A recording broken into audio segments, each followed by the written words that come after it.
ada isu pemindahan ibu kota, ada isu tentang Papua hari ini bergejolak. Kalau salah diagnosa, salah mengambil tindakan, salah mengambil sikap atau keputusan oleh pemerintah, ini pertaruhannya berat. Ini terhadap NKRI kita. Kemudian isu-isu perebutan kursi pimpinan MPR, DPD, DPR, kemudian soal kabinet.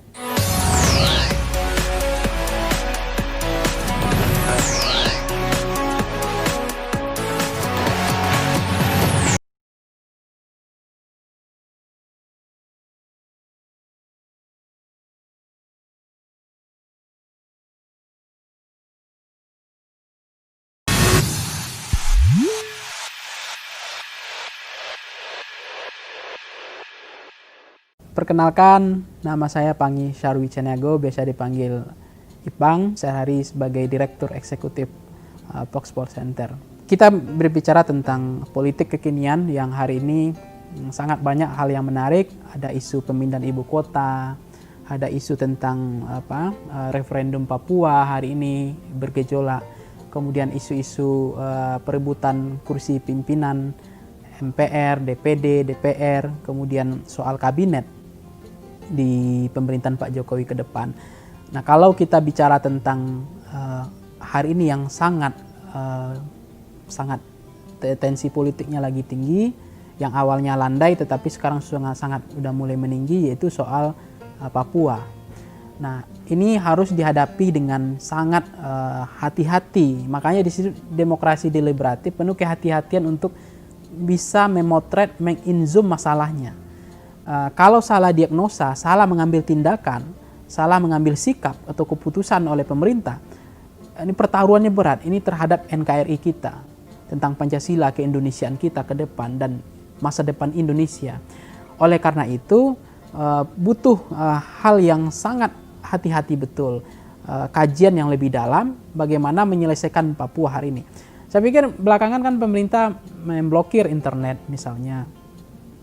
Kadang-kadang kita berpikir kebebasan itu adalah peradaban, kemajuan sebuah bangsa itu pada freedom, kebebasan. Nah, ketika akses internet ditutup, apakah masalah selesai? Ini yang menjadi pertanyaan juga. Ternyata hari ini Papua tetap bergejolak. Udah hampir berapa hari, bahkan berapa minggu ke depan akan tetap situasi politik memanas. Disorder terjadi, kekacauan, pembakaran, aksi massa yang kita juga patut curiga kok bisa beraksi massa melakukan kekerasan dan anarkisme hampir selama lebih seminggu. Ini logistik dari mana? Ada kepentingan asing nggak di sini? Ini harus diwaspadai oleh negara kita gitu. Jadi masalah Papua nggak bisa dianggap remeh, sepele. Ini masalah yang harus diseriuskan, difokuskan oleh Pak Jokowi.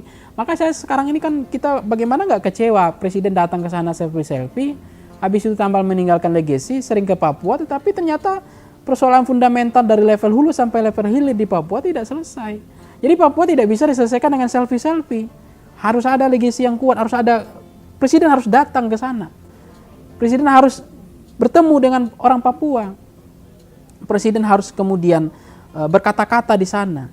Karena kalau tidak berkata-kata, takutnya Papua didirect oleh negara lain. Makanya Presiden itu punya senjata itu untuk berkata-kata. Sampaikan pikiran Presiden di sana.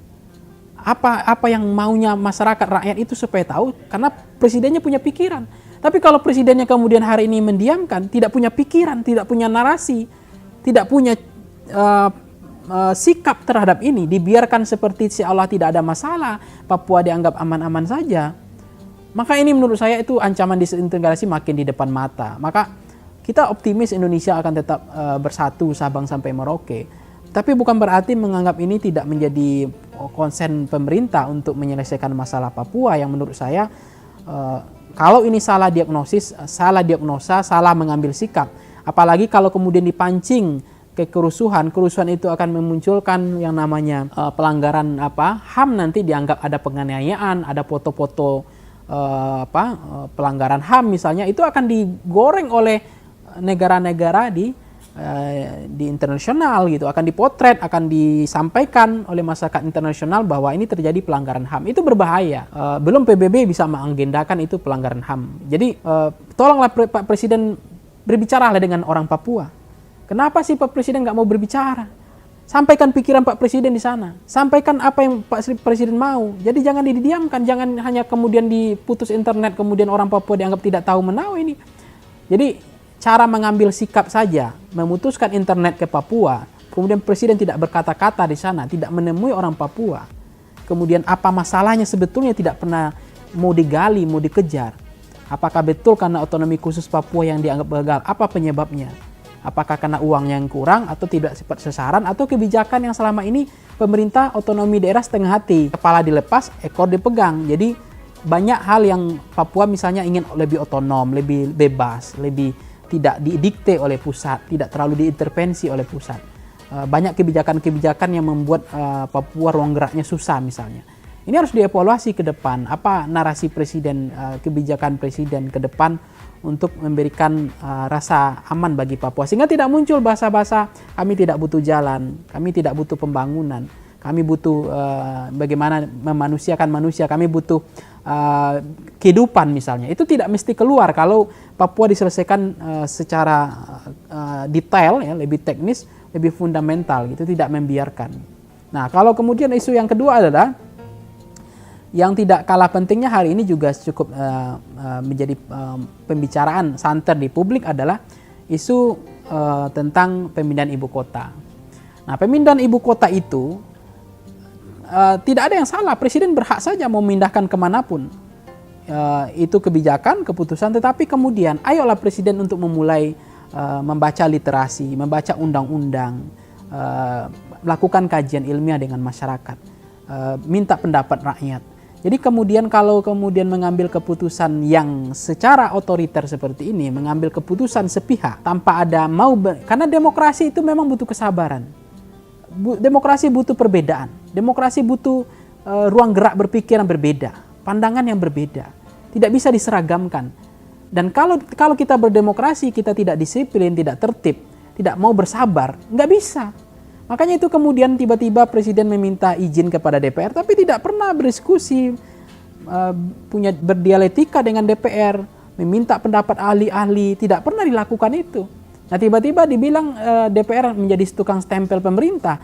Ini kan eksekutif happy. Presiden tidak pernah berdiskusi dengan DPR, tidak memikirkan bagaimana regulasi undang-undang yang terkait pemindahan ini bagaimana kemudian bisa tidak didiskusikan tentang konsekuensi resiko-resiko. Tiba-tiba bagaimana logika ceritanya Presiden meminta izin ke DPR. DPR kan jadi bingung. Nah, artinya mestinya konsensus itu dibangun secara bersama. Kalau konsensusnya selesai, diskusinya selesai, dialognya selesai, saya pikir soal pemindahan itu soal teknis, tidak akan terjadi pro kontra. Dan pro kontra di awal itu biasa. Nah, yang saya khawatirnya jangan-jangan Presiden sendiri sudah mulai khawatir kalau ini diajak diskusi, pembahasan ini, maka dianggap tidak akan berhasil, akan muncul pro kontra dan membuat pemindahan ibu kota tidak berjalan mulus. Itu keliru. Justru dengan diskusilah, dengan dialektikalah, dengan berbeda pendapatlah, dengan dibuka ruang untuk berdiskusi, membangun konsensus bersama, kemudian baru ada kajian, ada regulasi, ada risiko-risiko, ada amdalnya dan seterusnya. Nah, kalau itu didiskusikan jauh hari kemudian baru mengambil keputusan, itu baik. Tapi yang terjadi adalah mengambil keputusan pemindahan ibu kota, tetapi kajiannya tidak ada. Regulasinya tidak dipersiapkan. DPR tidak diajak untuk berbicara. Tetapi DPR hanya minta izin. Kalau minta izin ini agak bahaya. Karena konteks minta izin, kalau nggak diizinkan bagaimana tetap lanjut? Ini kan sama dengan orang demo, hanya meminta izin atau pemberitahuan.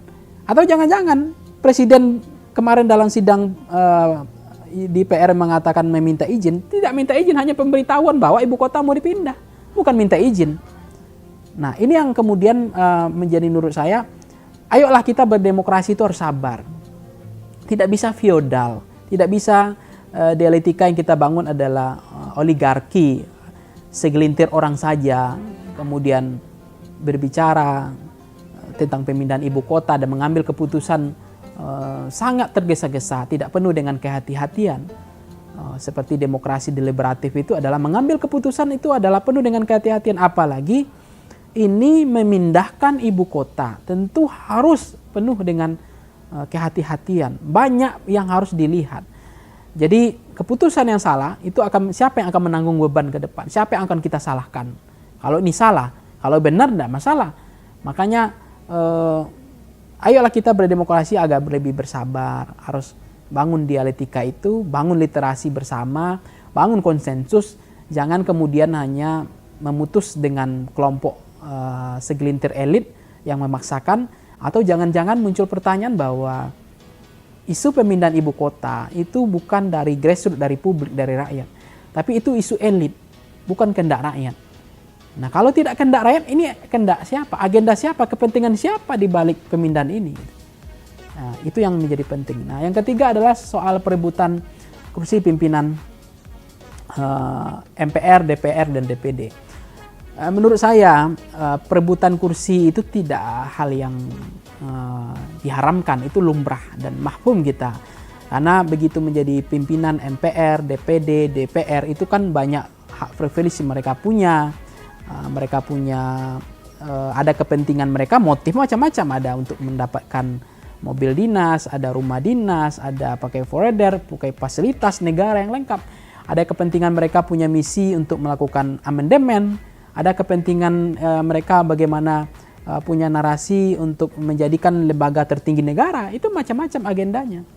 Maka perebutan kekuasaan di pimpinan MPR, DPR, dan DPD itu yang harus dibawa itu jangan maunya dulu. Saya melihat kesannya sekarang saya mau jadi pimpinan, terlihat kesan emosi syahwat politik pribadi, hanya untuk kekuasaan pribadi. Mestinya yang dibangun adalah kalau saya jadi ketua MPR, saya ketua DPR dan ketua DPD, saya mau bawa apa nanti? Saya mau bergagasan apa? Saya bawa narasi apa? Saya mau jadikan apa nanti ke depan? Saya bisa berbuat apa untuk lembaga ini? Nah itu yang harus dikedepankan, diketengahkan ke publik. Bukan kemudian justru yang diketengahkan adalah ambisi syahwat politik pragmatis semata, sesingkat itu gitu.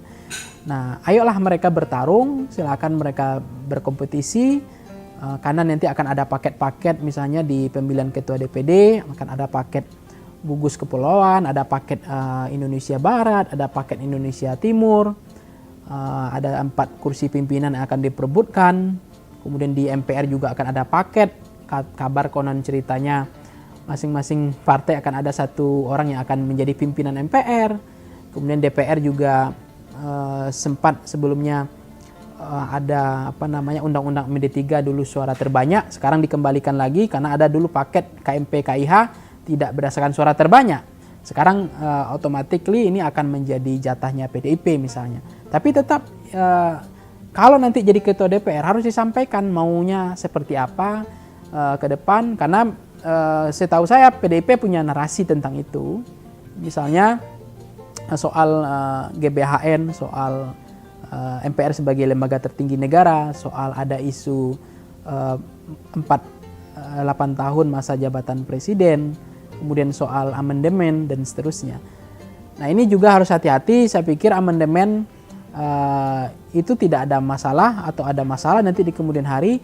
Kalau misalnya amandemen setengah, itu juga harus ditunjukkan pasal-pasal mana yang akan dirubah. Jadi jangan kemudian kita terlalu liberal, kecolongan nanti lagi amandemen, tapi ternyata kita jauh dari semangat Pancasila, jauh dari semangat Undang-Undang 45, jauh dari semangat konstitusi. Jadi melakukan amandemen harus dengan kehati-hatian juga. Jangan kemudian merembes juga ke pasal-pasal lain yang akan mengebiri demokrasi, karena musuh-musuh demokrasi adalah pemimpin feodal, pemimpin oligarki yang tidak memikirkan bagaimana kebebasan.